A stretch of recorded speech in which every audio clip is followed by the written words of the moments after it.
Muy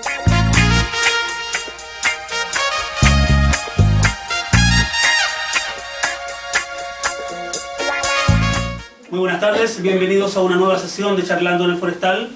En esta oportunidad, y por segunda vez ya, contamos con Gabriel León, esta vez para hablar de un nuevo libro y que da un giro, no diríamos que un vuelco en su carrera, porque esta vez está dirigido a los chicos, a las chicas, a los que vienen, a las futuras generaciones, a los que preguntan. Los grandes ya no preguntan, como que se la saben todas. No, generalmente cuando uno se charla... Hola, ¿qué tal? ¿Cómo están? Gracias, Mario, por la invitación. No, todavía no termina la presentación, pero empecemos nomás. Vino un monólogo ahora de 117 minutos, bien breve, para que no se aburran. No, en general, lo que quería decir, cuando uno hace charlas para adultos, hay como dos polos con respecto a la interacción con el charlista. El primero es que levanta la mano y dice, lo mío no es una pregunta, un comentario, y se larga media hora. Generalmente hablamos que no tiene nada que ver con la charla. Y el segundo, que es común, el que espera que termine la charla, que se vayan todos, y cuando ya no queda nadie, se acerca y me dice bien clarito, profe, oye, yo quería hacer una pregunta, pero esperé ahora porque me da vergüenza hacerla en público, porque mi pregunta es tonta. Entonces, vivo en un país donde la gente está convencida que sus preguntas son tontas. Y además donde tienen miedo de no saber. Porque claro, el colegio son 12 años, entonces si tú no sabes algo, palo. Entonces yo creo que por ahí va un poco la cosa, en cambio los niños, cuando no saben algo, preguntan porque uno les da lo mismo, tiene un desparpajo gigante y ellos genuinamente tienen interés por la respuesta. Entonces, efectivamente la relación que tenemos con las preguntas de los niños es muy distinta a la que tenemos con las preguntas de los adultos. Y lo tenemos claro porque como hacemos este tipo de charlas normalmente en la sección de preguntas, pasa eso. Sí, pues. El más joven que esté en la sala es el que pregunta. Si hay un niño, obviamente va a preguntar, Claro. pero si son solo adultos, ya pueden preguntar. Sí. Pregunten No pasa nada. y no pasa nada. Tú hiciste un comentario que aparece en el libro. Aparece mencionado en el libro y por lo tanto por ahí vamos a entrar inmediatamente a la zona de confort. Los chicos hacen preguntas porque están interesados realmente Claro. y genuinamente en la respuesta. ¿Dónde viste eso? ¿Tú cómo lo has logrado? Me parece a mí que tiene que ver un poco con que son nuevos. Recién llegaron. Como cuando llegan, oh, que está bonito. Como que, y empiezan a preguntarse cosas con respecto al mundo. ¿Te has fijado cuando descubren la fuerza de gravedad? Claro. ¿Se han fijado, no? Las cosas se caen. Y se caen siempre. Entonces, al final como, oye, y funciona. Y funciona siempre. Ah, y funciona, y se ríen. Y eso tiene que ver con descubrir el mundo. Y por lo tanto, en esa interacción, además, empiezan a hacerse preguntas. Ahí hay dos mundos distintos, y probablemente todos los que han sido papás acá han pasado por esa etapa, la famosa etapa de los por qué, que no es una etapa en la que los niños estén interesados en la respuesta. Los estudios indican que es una etapa de control. Ellos saben que con eso tienen la atención del papá. ¿Verdad? Pero después de esa etapa viene otra donde efectivamente están preocupados por la respuesta también, no solo por la pregunta. Y eso es bien entretenido porque, como digo, coincide con esto de ser un recién llegado en el mundo y de efectivamente tener interés por lo que ocurre y se hacen las preguntas más fundamentales y básicas. Y el enfrentamiento a este hecho ocurrió por dos vías, diría yo. Una, porque yo soy papá, tengo una hija de ahora 11 años, que de hecho la inspiradora de este libro, y efectivamente con ella tuve estos encuentros con preguntas. Porque además los cabros chicos son súper divertidos en su forma de pensar al principio. Me acuerdo que una vez fui a buscar a mi hija al jardín y la tía me dice, oiga, el Antonio hoy día se hizo pipí en los pantalones. Así que le cambiamos ropa, pero es una ropa distinta a la de la mañana. Ah, ya, digo yo. Entonces la agarro la mano y digo, hija, ¿te hiciste pipí en los pantalones? Y me dice, no, en el patio. Y yo así, claro, es verdad. Un día está comiendo un pan y digo, Antonio, ¿con qué estás comiendo pan? Con la mano. Obvio, porque lo tenía con la mano. Entonces, son súper directos en su aproximación con el mundo, son así. Y con las preguntas algo parecido. Con la Antonio me pasó mucho, pero también con niños de colegios donde yo iba a dar charlas, que me preguntaban de todo, y unas preguntas súper... Yo decía, uy, qué buena pregunta, qué rara, pero qué buena. Y me preguntaron por qué la noche era oscura. Y claro, de adulto es como evidente, porque no está el sol. Porque eso es oscuro, ¿cachai? Como ese concepto. Una vez una niña me preguntó, que sale por ahí en el libro, una charla para un colegio en el interior de La Serena. El colegio entero tenía 80 alumnos. Es una escuela rural, de esas públicas, con el escudo de Chile en amarillo afuera, muy pobre, con muy pocos recursos físicos, pero ella hacía un montón de cosas. Y una niña me dice, profe, ¿por qué la caca de mi hermana es más hedionda que la mía? Y yo así como, buena pregunta. Y es verdad, porque los olores corporales de uno, no vengan con cosas, son menos hediondos que los del resto. Su olor a pata es distinto al olor a pata del de al lado. Y así con todos los olores. Entonces, algo hay ahí, Y gracias a eso yo descubrí a un investigador norteamericano que se llama Paul Rosin y que estudia el asco. Y tiene unos estudios fabulosos sobre el asco y qué cosas producen asco. Y él descubrió que en nuestra cultura occidental la idea de comer insectos es aprendida culturalmente, porque uno dice, y los niños miran eso y es como, no hay ningún niño que no sea mañoso o porque el papá o la mamá son mañosos. O sea, eso lo aprenden. Son costumbres, ¿cierto?, que emergen de ahí. Y si la mamá no come queso... Eso fue un palo. No, porque es que así funciona. Uno transmite esas cosas sin enseñarle. Pero si dice, no, me cargan los panqueques. No, el panqueque. El brócoli. ¿Cachai? Entonces, uno aprende, son cosas aprendidas. El asco también tiene un rol importante porque nos aleja de cosas eventualmente peligrosas. Es un experimento muy lindo. ¿Les gustan los chocolates? Sí. ¿Qué pasaría si les ofrezco un chocolate en forma de caca de perro? Bueno, la gente lo rechaza. Porque la forma te recuerda otra cosa. Y lo rechazan, aunque sea chocolate, o el tipo hay chocolate. Pero no. Hay una cosa bien entretenida con eso que tiene que ver con alejarse de cosas potencialmente peligrosas. Porque la caca de los animales eventualmente puede tener bacterias que nos enferman. Entonces, el asco también tiene una función importante. Si esa niña no me pregunta eso, yo jamás hubiera aprendido todo esto. O sea, yo invité de hecho a Paul Rosin a Chile, a ese nivel. Ahora el tipo no viaja, está muy viejito, pero su investigación sobre el asco la encontré genial, porque además tiene que ver con el disgusto, no solo con el asco. ¿A ustedes les cae mal alguien? Sí. Hay un experimento muy bonito donde muestra a una persona que a ustedes les cae mal usando una polera. Y después a ustedes les regalan, le dicen si le quieren regalar esa polera a ustedes. Y ustedes la rechazan. Por contacto se produce ahora una versión a la polera. O sea, si a ti te gusta, si tú me caes mal a mí y a ti te gusta una banda, es muy probable que a mí me desagrade esa banda, por reacción a ti, ¿cachai? Es súper divertido eso, y eso se puede estudiar sistemáticamente. Entonces esa pregunta de esta niña, que venía de su experiencia en el mundo cotidiano, de que la caca de su hermana a ella le parecía más hedionda que la de ella, tiene un montón de investigación detrás. A todo esto, lo de la caca, es porque ustedes viven con ustedes. Ustedes permanentemente están con sus olores, es como el perfume. Ustedes se ponen perfume en la mañana, y al rato no lo sienten. Y la gente te dice, oye, qué rico tu perfume, y tú... Yo pensé que se me había ido. Claro, exactamente, pero no, uno apesta todo el día, así que... si ustedes en el metro sienten que el tal lado está hediondo, ojo. Capaz que ustedes están bien, pero no se sienten que está súper bien, porque si uno se sintiera todo el tiempo sería espantoso. Vivimos con nosotros, como les decía. Entonces, eso lo descubrí gracias a esa niña. Y esa pregunta emergía desde, primero, de una cosa importante, de su experiencia, y dos, el desparpajo. ¿Ustedes adultos alguna vez habrían preguntado eso en voz alta? Sí. Discúlpeme, ¿por qué mi caca No, pues uno no habla esas cosas, son las que uno... Pero todos, cuando yo digo esto, dicen, ah, sí, es verdad. Sí, pues sí, es verdad. Entonces, me gusta eso del libro porque son preguntas de niños, pero muchos de ustedes que son adultos, los papás de esos niños probablemente, también se hicieron esa pregunta y quedó sin respuesta.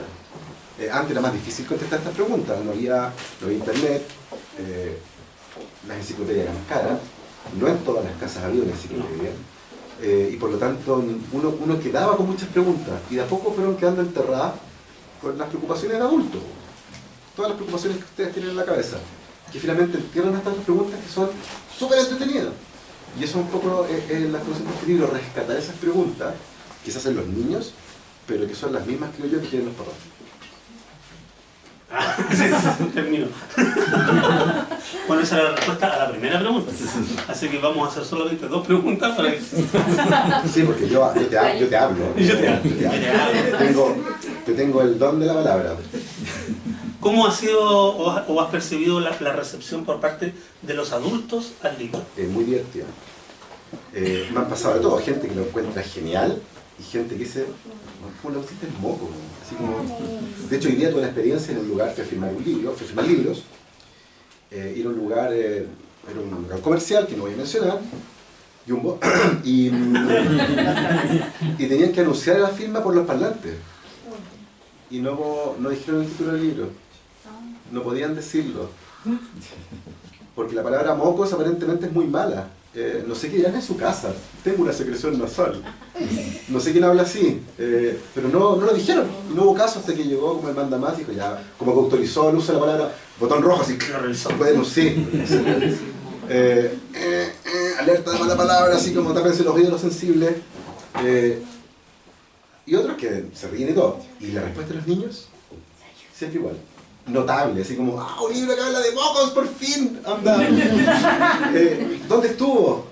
Porque esas son sus preguntas, porque cuando están resfriados, yo estoy resfriado un poquito, eso no es quedando esta cosa que me corre por la nariz, no me deja hablar, y no me deja respirar, y no puedo probar, no siento la comida, ¿cierto? Y por lo tanto, para ellos ha sido genial. Además, el hecho de que haya una niña científica en la portada, que también es súper importante porque recién salió un estudio hace muy poquito que analizó los estereotipos científicos en Hollywood. Y la conclusión es que mayoritariamente, cuando en Hollywood se muestra un científico, es un hombre blanco, viejo, pelado. O canoso. Si tiene pelo es canoso. Y es pelo parado. No hay minorías, por ejemplo, no hay latinoamericanos, no, esos son traficantes. No hay afroamericanos, esos son basquetbolistas o delincuentes. No hay mujeres, pues están en la casa haciendo la aseo. Entonces, los estereotipos se tomaron en la imagen del científico. Yo creo que eso pasa también en los colegios. Si ustedes van a un quinto básico y le piden a los niños que dibujen a alguien que hace investigación científica, van a dibujar eso, un hombre pelado, viejo, con delantal, solo. Pues las ciencias siempre son solos. Los científicos no tienen familia. No, y tampoco no trabajan con nadie. ¿Cierto? Son unos freeriders que andan por ahí. Newton trabajaba solo, pero eso fue en 1600. Galileo trabajaba solo. Pero los científicos de hoy, ninguno trabaja solo. Trabajo en equipo. Entonces, trabajo en equipo, y hay mujeres, y hay hombres, y hay investigación que no usa delantal. Porque hay sociología, hay geología, hay investigación en todas las áreas. Exactamente, es como que la ciencia solo ocurre en el laboratorio con una pipeta y con cosas que tiran humo. Así como con alto ruido y con lucecitas, ¿cierto? A mí cada vez que me fueron a entrevistar en la universidad, me pedían fotos en entornos científicos. Entonces me ponían delantal, yo nunca usaba delantal, o sea, nosotros usamos delantal cuando trabajamos con radioactividad. Y ahí uno se pone delantal porque es importante no irse radioactivo para la casa, obvio.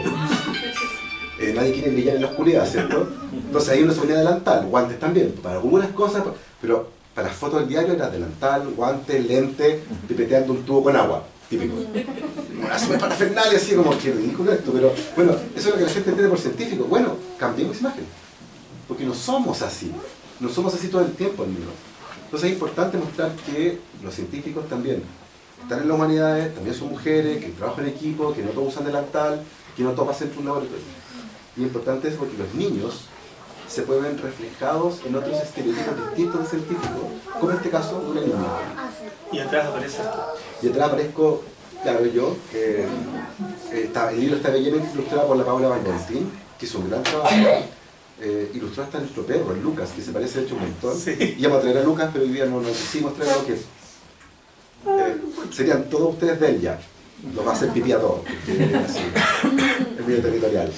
Pero eso, entonces me gusta esto de la imagen distinta del científico, porque creo que socialmente es importante que las personas entiendan que los científicos son personas comunes y corrientes, con un valor muy importante que es la curiosidad, más que cualquier otra cosa, pero que tienen vidas normales, nos pasan cosas como a todo el mundo, quedamos en pana, dejamos con el colegio, cocinamos, nos quedamos dormidos, a veces tipos que mienten, a veces con cosas del trabajo que son importantes. Entonces, eso, son seres, no son androides, son personas. Ya. Para terminar, un par de preguntas de los presentes. O sea, yo les quiero contar una cosa que es primicia también. ¿Ah, sí? Yo tenía que entregar el manuscrito de un libro nuevo a final de este año, que es un libro en el que estaba trabajando desde hace unos 6 meses, con investigación profunda, bien entretenido, pero debido al éxito repentino que ha tenido este libro, la editorial hicimos un enroque. Entonces ese libro, que es para adultos, lo pateamos para el 2020, y es muy probable que antes de fin de año tengamos una segunda parte de este libro, que va a ser con otro tipo de preguntas. Yo les voy a contar la primera. El otro día estaba con mi hija, paramos una bomba de benzina, a echar benzina, y había unos queltehues al lado. ¿Conocen los queltehues? Sí. Y la Antonia queda mirando los queltehues y dice, papá, ¿por qué los pájaros tienen las rodillas al revés? ¡Qué mansa pregunta! ¿Se ha fijado que se le doblan al revés las piernas a las aves? ¿Tienen las rodillas al revés? Ah, entonces tenemos ahora, probablemente hace un segundo esto, estoy trabajando ya. Quiero hacer preguntas del mundo animal. Pero ahora te pidieron, tuviste que trabajar. Tengo que trabajar, exactamente. Este ya estaba hecho. Este ya estaba hecho, así que tengo que trabajar. Pero como yo soy muy flojo, les voy a agarrar las preguntas a ustedes.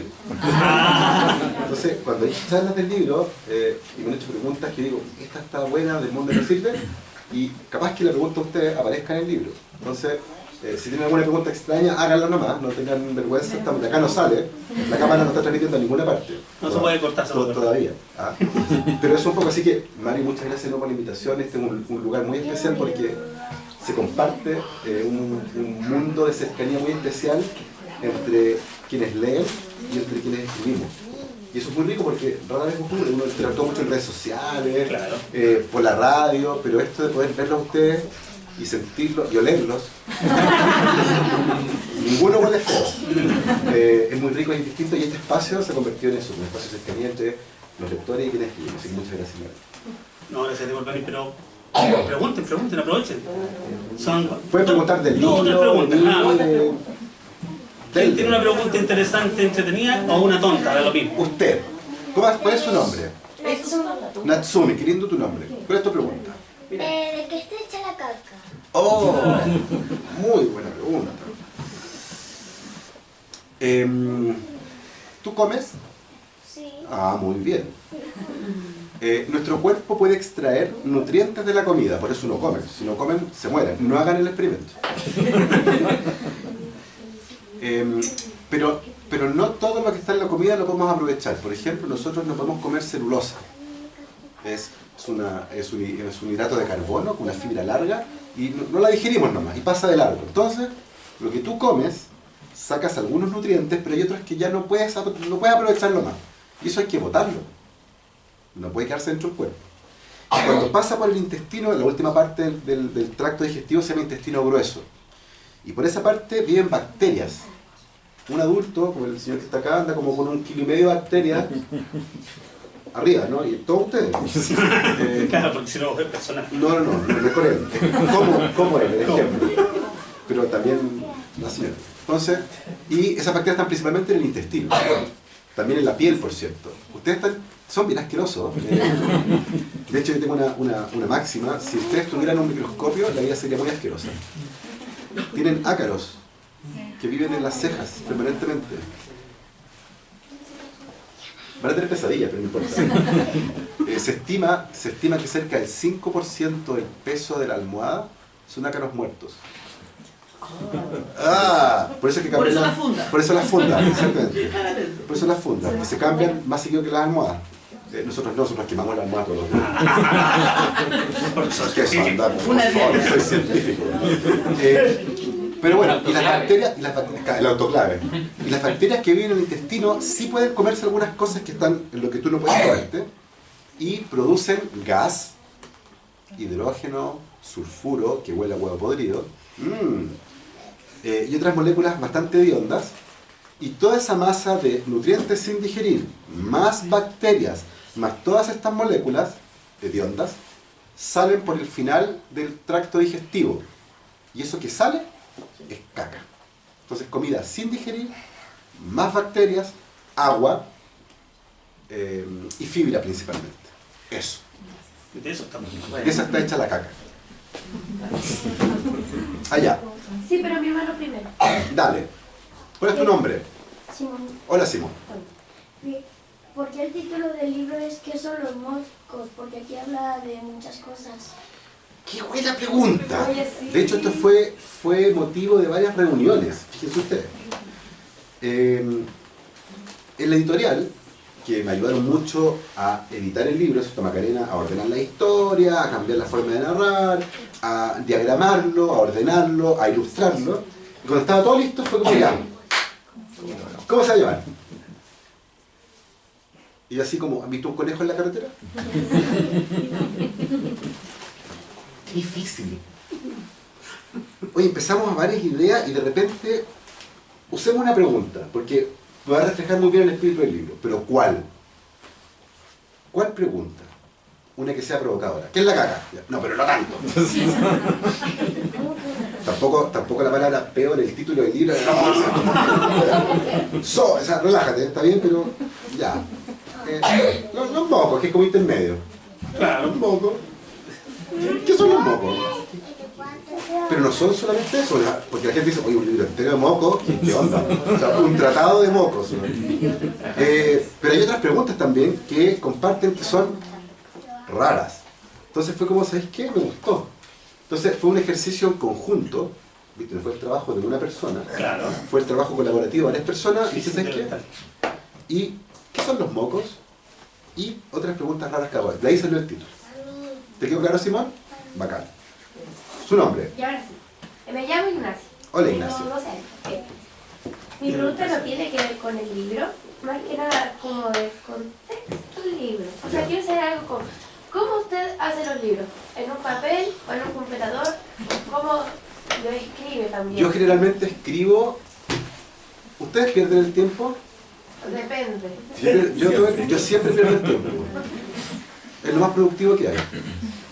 El 80% de mi trabajo ha sido generado por perder el tiempo, aquello que está tan mal visto, que es el tiempo de ocio y de no hacer nada. Obviamente no es que esté así, pues. Estoy leyendo, me estoy divirtiendo, salto de una información a otra y de repente digo, hoy esta es una buena idea. ¿Cómo la cuento? Y empiezo acá primero. ¿Ustedes hablan solos?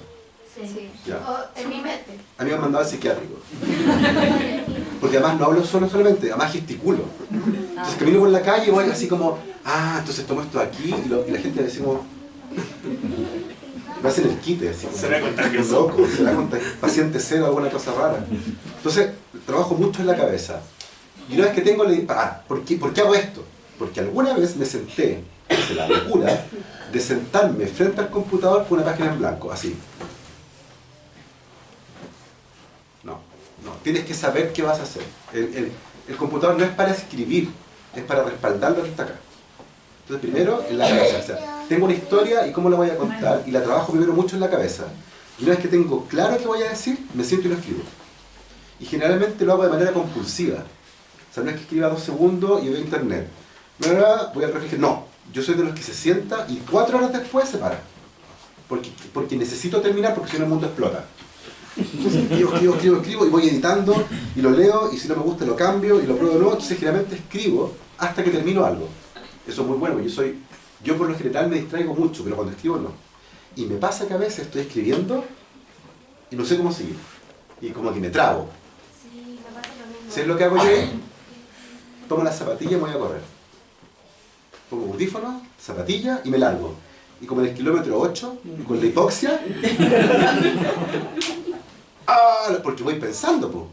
Entonces si ven un loco corriendo que va hablando solo, soy yo. Y voy pensando, así, de hecho es peligroso porque puedo pasar distraído. Entonces trato de correr por donde no hay muchos semáforos. Y cuando soluciono el problema vuelvo a la casa y sudado y todo, a veces grabo en el teléfono. La Pachi es testigo que todavía estamos conversando y es como, ¡oh, qué buena idea! Teléfono y me automando mensajes por Telegram. Oye, esta idea, no sé qué, y le mando el mensaje de audio. Y es muy divertido, después lo escucho y es como, y hay que revisarlo así después. Pero eso un poco, pero siempre miro acá. Y luego, cuando ya tengo más o menos claro, me siento frente al computador. Es un ejercicio que es dinámico, que es todo el tiempo y que se nutre de muchas cosas. Yo nunca sé de dónde va a salir una historia, esa es la gracia. Por eso es que siempre hay que estar atento a todo lo que esté y cuando encuentres algo interesante y tú digas, después me acuerdo. A mi edad ya no funciona, ¿no? Pero yo sé que de chico uno también se le ponen las cosas. Anótalo, escríbetelo, como memento un poco. Memento que anda con post-it por todo, algo así. Eso. Yo hago lo mismo pero en papel y no me gusta correr, así que escucho música y de la música me inspiro para escribir. Muy bien, lo que le funciona a usted, eso es. No hay fórmulas. Usted, ¿cuál es su nombre? Hola Sofía, ¿cómo estás? ¿Qué quisiera usted preguntar? ¿Cuál es el nombre de tu hija? Mira, yo te voy a dar una pista. En el libro, si tú avanzas 1, 2, 3 páginas, dice para Antonia. Y esa Antonia que está ahí, esa es mi hija. Y ese es el nombre de ella. Entonces este libro, imagínate, este libro es de ella. Todos los libros son de ella. Pero se llama Antonia. Usted es joven. Qué lindo tu pelo, me encantó. ¿Tú me harías un donante de pelo para mí? Cuéntame. ¿Te gustó el libro? ¿Tú lees? Ah, ¿en serio? ¿Tan chico? ¿Y cómo te llamas?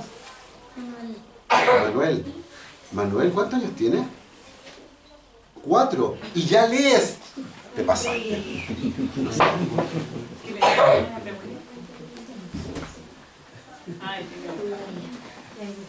Diamante. Ese es un diamante. ¿Tú sabes lo que son los diamantes? A ver, explícanos. Cuando una corazón se lo pica tiene diamante. Toma, ahí están. Una cosa que es linda de los diamantes. ¿Sabes por qué son caros los diamantes? Porque hay pocos. Porque nada más que por eso. Es súper ridículo. Es como si hubiera poca caca, sería muy valiosa. Pero hay mucho, así que no vale nada. Los adultos tenemos formas extrañas de darle valor a las cosas. Son escasos y son lindos. Entonces, son caros. Pero básicamente es carbono. Es carbono sometido a altísimas presiones, a altísimas temperaturas, se comprimió y se ordenó de una forma muy especial, pero no es distinto químicamente hablando al grafito del lápiz. La diferencia es cómo se crearon los cristales ahí.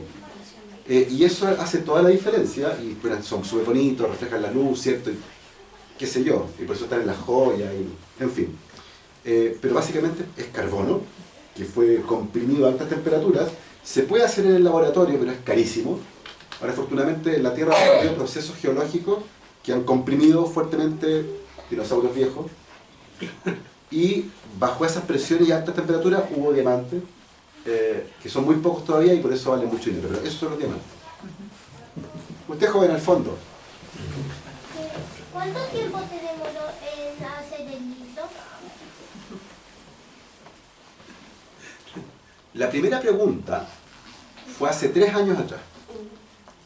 O sea, 3 años. Ahora, no es que me haya demorado 3 años en escribir el libro. ¡Uy, qué flojo no escribir nada, una letra al día! No. Lo que pasa es que hace 3 años atrás, la Antonia, que es mi hija, un día se estaba dando... ¿Ustedes se dan baños de tina a veces? Sí, sí. Son ricos los baños de tina, unos con espumita, así. A la Antonia le gustaba así como hacer como que era como actriz de Hollywood, así. Y se tapaba con espuma, y se ponía espuma en la cabeza, y se la ordenaba, así. Entonces un día se dio un baño de tina a la Antonia, y me llama, y dice, papá. Y yo pensé que quería salirse del agua, y estaba sentada, mirándose las manos. Y me dice, ¿por qué se arrugan los dedos cuando me doy baños de tina? Que ojo, era la segunda vez que me preguntaba lo mismo. La vez anterior, la Antonia tenía 4 años, era mucho más chica, y esa vez no me preguntó nada, esa vez me insultó. Porque se comía dando las manos y me dijo, mira, me dijo, estoy viejita, tú te bañaste mucho. Sutil. Le dice una chinita. Bueno, me preguntó por qué se arrugaban los dedos, yo no sabía. Y como no sabía, fui a buscar la respuesta, después yo le expliqué, y hace 3 años atrás, cuando le expliqué a la Antonia, me dijo, tú deberías escribir un libro sobre estas cosas raras que le pasan al cuerpo. Y se mandó a cambiar. Y yo quedé con le dije, oye, qué buena idea. Y ahí yo empecé a recolectar preguntas, cuando hacía charlas, las anotaba en un archivo Word, las guardaba en una carpetita, hasta que un buen día, y esto para que note que es cosa de suerte, esto es algo que me pasó a mí, me llama la Macarena Figueroa, que es la editora de este libro, estaba en la editorial en Penguin, donde había publicado la ciencia pop. Me dice, Gabriel, estamos en reunión y se nos ocurre que falta un libro de ciencia para niños. ¿Te animas? Y yo así. Ya lo tengo, le dije. Es la historia de una niña muy preguntona y su papá científico que, dijo, me encanta la idea. Pasaron 3 años entre la primera pregunta y el libro, pero en escribirlo y todo yo diría que pasó como 1 año más o menos. Eso. ¿Algún adulto quiere preguntar? Están avasallados por las otras niños. Es que como medio complejo. Quiero saber O sea, podemos observar, por ejemplo, que las hormigas se organizan, Sí. ¿cierto? Las abejas también. Sí. Quisiera saber si es que se ha logrado llegar a la conclusión de que hay animales inteligentes, así como nos llamamos nosotros Sí. inteligentes. Es una pregunta súper difícil porque primero hay que definir inteligencia. Y la definición de inteligencia sigue siendo poco clara. Tenemos una idea intuitiva con respecto a la inteligencia. Hay ideas que tienen que ver, por ejemplo, con que la inteligencia tiene que ver con la capacidad de resolver problemas. Los cuervos son extraordinariamente inteligentes en ese sentido. Pueden resolver problemas que tienen 8 partes lógicas distintas. Los cuervos son aterradoramente inteligentes, es impresionante. Yo diría que son más inteligentes que los delfines, a ese nivel. Usan herramientas, resuelven tareas complejas. Pero hay otra idea de inteligencia que tiene que ver con poder generar una imagen mental del mundo, poder anticipar cosas. Se relaciona mucho con la empatía. Uno puede pensar de forma más directa a veces y a veces interpretar cosas. Hacer modelos del mundo e interpretar es un nivel como un poco más complejo de inteligencia que resolver problemas. Entonces, no habiendo una idea clara de lo que es inteligencia, cuesta mucho definir cuándo otro es inteligente. Y es súper divertido que nosotros hacemos test estandarizados de inteligencia, que miden ciertas cosas. ¿Ya? Entonces, es complejo tener una idea cabal y completa de la inteligencia, y por lo tanto muy difícil referirse a animales inteligentes. Pero efectivamente, existen animales que se comportan socialmente como las hormigas o las abejas, que responden a estímulos ambientales de una forma que uno puede interpretar como inteligencia, que eso es lo otro. Nuestra interpretación del mundo viene desde nosotros, y por lo tanto está profundamente sesgada. Pasa mucho con esta idea de que las plantas son inteligentes. Las plantas tienen una capacidad gigante de adaptación al mundo, y si hay una fuente de agua la pueden encontrar. Eso no es inteligencia. Eso tienen sensores especiales que redirigen el crecimiento, es fisiología, es adaptación. Pero mirándolo de afuera, ¡oye, qué inteligente! ¿Cachai? Entonces, hay problemas con nuestra visión de la inteligencia para analizar un comportamiento inteligente. Entonces, es súper complejo hablar de eso. Es muy difuso todavía. Uno puede eventualmente generar ciertas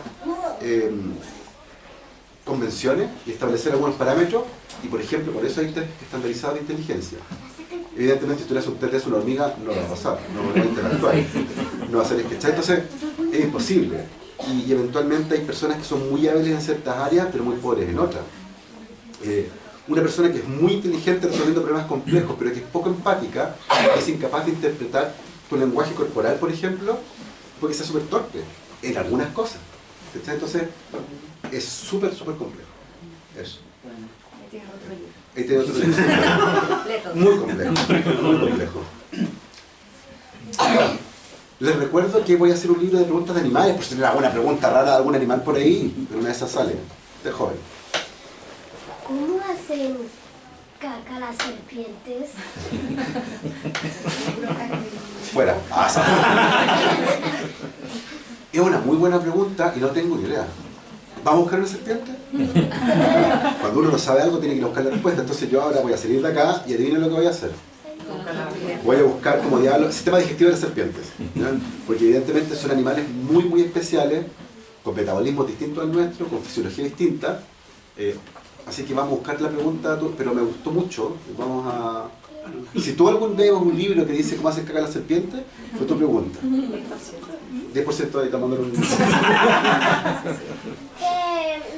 Aparte, o sea, ¿de qué está hecho el cabello aparte de la queratina que tenemos en las uñas y de la cola de la serpiente de cascabel? Toma, dijo queratina. Queratina es una palabra que yo uso en mi curso de biología celular para los bioquímicos. Ahí hablamos de queratina. La queratina es una proteína. Es de una familia de proteínas bien particulares porque son estructurales. Está efectivamente en el pelo, está en las uñas también. Tiene células muertas también. O sea, hay células que crecen entrelazadas en la fibra, que además tiene otras proteínas distintas de queratina. Pero el pelo es principalmente proteína y también tiene algunos rastros de células. No tiene muchas, hay muchas más en la base. Si ustedes sacan un pelo, va a tener pedacitos del folículo y va a haber un poco de células que se pueden utilizar, por ejemplo, para encontrar al criminal. ¿Han visto en CSI? Cuando están buscando evidencia y encuentran un pelo. Bueno, ahora las pueden secuenciar a partir de eso. Tenemos muy buena herramienta de secuenciación. De hecho, hay una historia muy entretenida con eso, porque en Alemania, hace varios años atrás, hubo una serie de homicidios sin resolver. Y resulta que la policía, con ¿se acuerdan esos cotonitos de la oreja? Se lo usaban para raspar las evidencias. Entonces encontraron, no sé, una lata de bebida y raspaban y secuenciaban el ADN. Y encontraron que en todas las escenas del crimen estaba el ADN de una mujer en particular. Entonces era la asesina en serie, po. Entonces todo el mundo buscando a la mujer asesina en serie, hasta que la pillaron. Era la mujer que fabricaba los cotonitos. Su ADN, obvio, estaba en los cotonitos. Entonces cuando decían, es espeluznante porque nosotros andamos dejando rastros de ADN por todos lados, pero eso, no, para no desviarme tanto. Queratina, que es una proteína, más otras proteínas, más algunas células que ya están muertas. Eso, principalmente. Y pigmentos. ¿Y la queratina del pelo? O sea, que yo nunca había hecho queratina y no he visto cómo alguien se hace queratina porque me gusta mi Pero pelo. ¿a qué te refieres con hacerse queratina? Queratina. Alisado. Eso, alisado. Ah, ya, sí. Ya, lo que pasa es que las proteínas del pelo, además, tienen ciertas formas, ¿cierto? Hay gente que tiene pelo más lacio, hay gente que tiene pelo más ondulado. Hay gente que tiene pelo. Hay gente que tiene pelo. Por ejemplo, este joven de acá de cabellera abundante y rizada tiene una estructura en la fibra que es distinta. Y esa estructura ocurre porque hay enlaces internos entre las proteínas, como que se toman de la manera. Eso curva el pelo. Y tú eventualmente puedes romper esos enlaces echándole compuestos que son bien hediondos, ¿cierto? Que se llaman reductores. Y lo puedes estirar. Y por eso se ve liso. Exactamente, y después lo oxidas de nuevo, para que se formen ahora los amarres, pero con el pelo estirado. Ahora, con el tiempo eso, y con calor, con el tiempo eso se pierde de nuevo y tú recuperas a veces la forma de tu pelo original. ¿Por qué? Porque el pelo crece. Y como va creciendo, el pelo que sale ya no tiene este tratamiento químico, ¿cachai? Entonces se puede hacer. Eso eventualmente puede dañar la fibra porque el tratamiento con los compuestos oxidantes, con los reductores y con calor, abre la fibra, entonces el pelo se debilita. Yo sé mucho de pelo para no tener pelo. Eso es porque como es pura bioquímica, de hecho hay un curso donde uno hace estructura de proteína y se habla un montón de pelo. Un muy buen ejemplo de estructura de proteína. Hola. ¿Quieres preguntar algo? ¿Qué quieres preguntar? ¿Cómo se hizo la tela? ¿Cómo qué? ¿Cómo se hizo la tela? ¿Cómo se hizo? ¿Cómo se hizo la Tierra? Se sabe bastante bien, tenemos una idea bastante buena de cómo nacen sistemas planetarios como el nuestro, que incluye la Tierra. Las estrellas, como nuestro Sol, están hechas de hidrógeno, principalmente, pero cuando se forma la estrella, alrededor de la estrella, comienza a orbitar un disco de material. Es un disco porque es lo más estable, ¿ya? Se forma un disco, en vez de una esfera, es un disco extendido, como los anillos de Saturno. Y lentamente, dependiendo de la cantidad de cosas que hay ahí, se empiezan a juntar por la atracción gravitacional y forman esferas, que de nuevo es lo más estable para que se junten. Es como un globo. Un globo que no tiene forma, no infla y es esférico.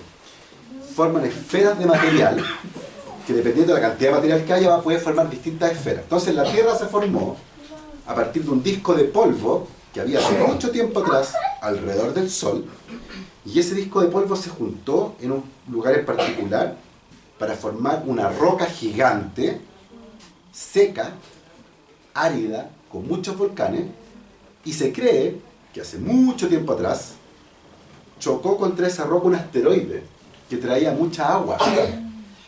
Casi toda el agua que tiene la Tierra es extraterrestre. ¿Y se puso la tela? ¿Ah? ¿Y se puso la tela? Y se puso en la Tierra, y ahí quedó. Y el agua que está ahí es la que está, po. Y se evapora, y precipita, y circula de nuevo, y la ensuciamos, y la reciclamos. Es el ciclo del agua, pero es la misma agua básicamente que está ahí. Así se formó la Tierra. Dígame. ¿Por qué todas las huellas digitales son distintas? Ya estamos discutiendo en el laboratorio sobre gemelos idénticos. ¿Cuáles son los gemelos idénticos? Exactamente iguales, excepto las huellas digitales.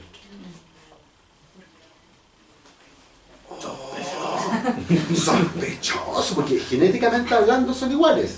Y uno los mira y se ven igualitos. De hecho, hay papás que son masoquistas y los visten igual. Y uno se las han cambiado, no tienen ni idea cuál es Juan y cuál es Pedro, da la misma al final. Entonces, lo mejor ahí es hacerle un tajo a uno en la mano. El de la cicatriz, Juan. Hola, Pedro. Bueno, pero las huellas digitales son distintas. O sea, no tiene que ver con las genéticas, son iguales. Las huellas digitales aparecen cuando ustedes estuvieron dentro de la guata de la mamá y tenían manos y hacían como un mimo. ¿No es cierto? Los mimos hacen así, pero hacen así en el útero, en la placenta. Y al tocarla, el contacto de sus dedos con la parte interna de la placenta hacía que se formaran esos surcos. Y como eso es irrepetible y distinto en todos los embarazos, tenemos huellas genéticas que son huellas digitales que son distintas. Y como dato freak adicional, uno de los pocos animales que tienen huellas digitales parecidas a las nuestras son los koalas. Y más de alguna vez un koala dejó una huella en una escena del crimen que se parecía a la de un humano y llegaron a un humano por error, pero era un koala. Se parecía, obviamente eso en Chile no pasa, pasa en Australia, en Nueva Zelanda, qué sé yo. Donde hay koala. Donde hay koala, básicamente. Pero eso, entonces, por eso son distintas, porque se forman en el útero durante el desarrollo del feto. Cuando uno trata de desarrollo. Cuando- Ya chicos, los dejo para que puedan firmar los libros de ustedes, les pongan sus notitas. Gracias por venir, un aplauso para ustedes.